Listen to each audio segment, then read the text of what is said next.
Hello friends, welcome to back our YouTube education channel. आज के इस वीडियो में करने जा रहे हैं standard 7th Hindi text book chapter number 2, हम भी बने महान।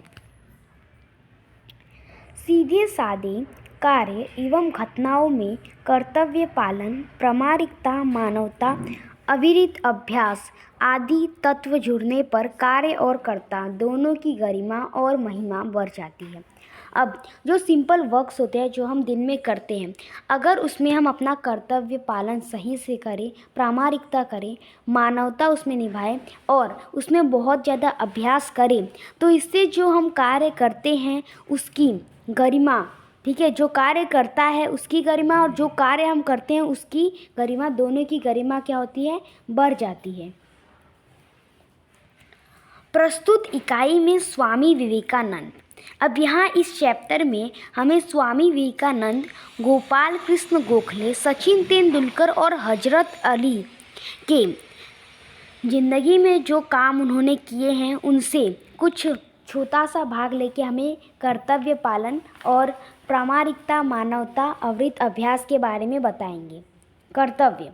मेले में सब खिलौने ले रहे थे, तब नरेंद्र नामक एक लड़के ने 2 रुपए का एक शिवलिंग खरीदा। अब भी उसके पास एक चवन्नी बची थी।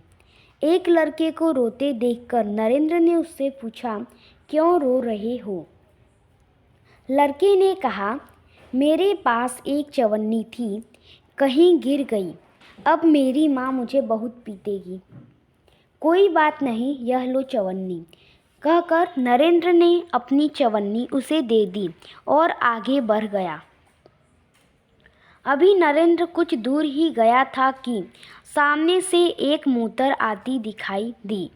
एक छोटा सा बच्चा उस मोटर से बिल्कुल बेखबर था। नरेंद्र ने झपटकर उस बालक को खींच लिया।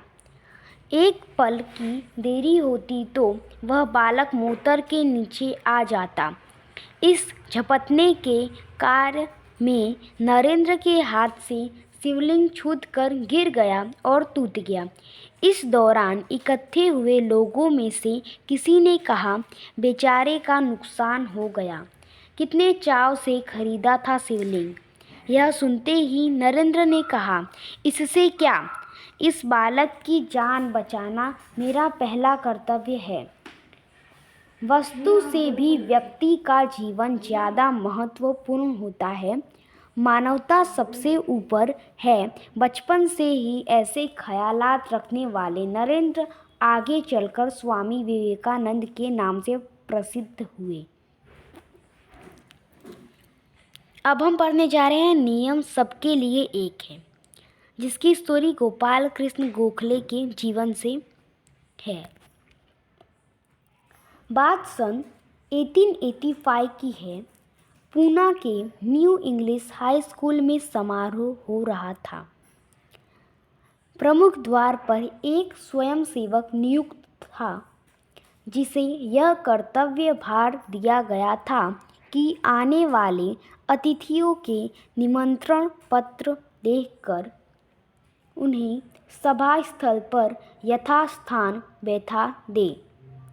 उस समारोह के मुख्य अतिथि थे मुख्य न्यायाधीश महादेव गोविंद रानडे। जैसे ही वह विद्यालय के द्वार पर पहुँचे, वैसे ही स्वयंसेवक ने उन्हें अंदर जाने से शालीनतापूर्वक रोका और निमंत्रण पत्र की मांग की। बेटा, मेरे पास तो निमंत्रण पत्र नहीं है, रानडे ने कहा। क्षमा करें, तब आप अंदर प्रवेश न कर सकेंगे, स्वामी स्वयंसेवक का नम्रतापूर्वक उत्तर था। द्वार पर रानडे को देखकर स्वागत समिति के कई सदस्य आ गए और उन्हें मंच की ओर ले जाने का प्रयास करने लगे, पर स्वयंसेवक ने आगे बढ़कर कहा, श्रीमान, मेरे कार्य में यदि स्वागत समिति के सदस्य ही रोड़ा अटकाएंगे तो फिर मैं अपना कर्तव्य कैसे निभा सकूंगा। कोई भी अतिथि हो, उसके पास निमंत्रण पत्र होना ही चाहिए। भेदभाव की नीति मुझसे नहीं बढ़ती जाएगी। यह स्वयंसेवक आगे चलकर गोपाल कृष्ण गोखले के नाम से प्रसिद्ध हुआ और देश की बड़ी सेवा की। सफलता का रहस्य। अंडर 14 क्रिकेट टीम के कप्तान के रूप में एक लड़का अपनी टीम के साथ क्रिकेट मैच खेलने के लिए अहमदाबाद में आया था। उसकी टीम 5 स्टार होटल में ठहरी थी। सुबह उठते ही पूरी टीम कोच मैनेजर के साथ अल्पाहार के लिए तैयार थी। एकमात्र कप्तान नहीं दिखाई दे रहा था। उसे ढूंढने के लिए पूरी टीम लग गई, पर वह नहीं मिला। बाद में किसी ने जाकर उसके कमरे की गैलरी में देखा तो वह एक हाथ से गेंद फेंक रहा था और जो ही गेंद दीवार से टकराकर वापस आती थी तो दूसरे हाथ से बल्ले से गेंद को खेल रहा था। साथी खिलाड़ी टीम में शामिल होने पर ही संतुष्ट थे, लेकिन वह कप्तान होकर भी सारी रात अपने आप अभ्यास करता रहा।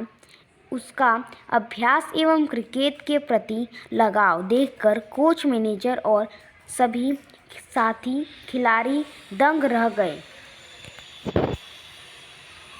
आगे चलकर इसी लड़के ने क्रिकेट जगत में अद्वितीय सफलता प्राप्त की। कई विश्व रिकॉर्ड उसके कदम चूमने लगे।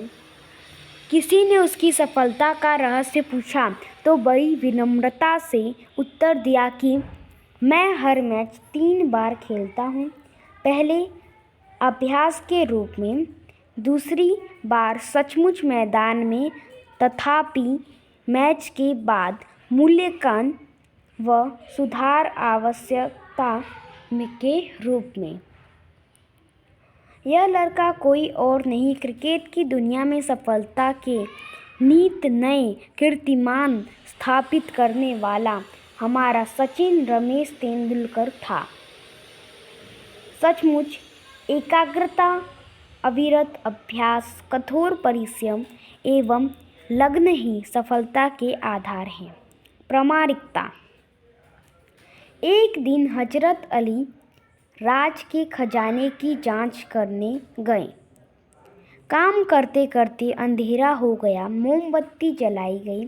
थोड़ी देर बाद 2 सरदार अपने निजी काम के लिए उनके पास आए। हजरत अली ने उन्हें बैठने के लिए कहा। हिसाब की जांच पड़ताल पूरी हुई। हजरत अली ने मोमबत्ती जलाई, मोमबत्ती बुझाई और मेज के खाने में से दूसरी मोमबत्ती निकाल कर जला ली। सरदारों को यह देखकर बड़ा आश्चर्य हुआ। हजरत अली ने एक मोमबत्ती बुझाकर दूसरी क्यों जलाई, यह सरदार न समझ सके। एक सरदार ने बड़ी नम्रता से हजरत अली से पूछा। हजरत अली बोले, भाई, अब तक मैं राजकाज का काम करता था, इसलिए राज की मोमबत्ती जला रखी थी। अब निजी काम शुरू हुआ है, इसलिए मैंने अपनी मोमबत्ती जला ली, नहीं तो मैं चोर या हरामखोर कहलाता। हर एक आदमी को चोरी और हरामखोरी से बचकर चलना चाहिए, चाहे वह अमीर हो या फकीर। देखने में तो यह बात बहुत छोटी सी लगती है, पर है बड़े महत्व की। अब हम आज़ाद हो गए हैं। राजकाज का काम तभी अच्छी तरह से चल सकता है जब लोगों में इस तरह की प्रामाणिकता हो। हमारे पुरखों ने कहा है, मा गृध्र कस्य स्विद् धनम, किसी के धन माल की लालसा मत करो। यह मनुष्य के लिए सबसे बड़ी सीख है। शब्दार्थ। नुकसान, हानि, ख्याल, विचार। स्वयं सेवक, अपने आप सेवा करने वाला। नियुक्त, काम पर लगाया हुआ। कर्तव्य भार, उचित काम की जिम्मेदारी। प्रयास, प्रयत्न। सदस्य, सभासद। भेदभाव, व्यवहारों में अंतर। प्रसिद्ध, विख्यात। अल्पाहार, नाश्ता। रहस्य, गुप्त भेद। खजाना, धन भंडार। जांच, परिश्रम। हरामखोर, हराम का माल खाने वाला। अमीर धनवान पुरखा पूर्वज। तो इसी के साथ आपका चैप्टर नंबर 2 हम भी बने महान फिनिश होता है। अगर आपको हमारा वीडियो अच्छा लगा तो इसे लाइक, सब्सक्राइब एंड शेयर कीजिए। मिलते हैं अगले वीडियो में। जय हिंद, जय भारत।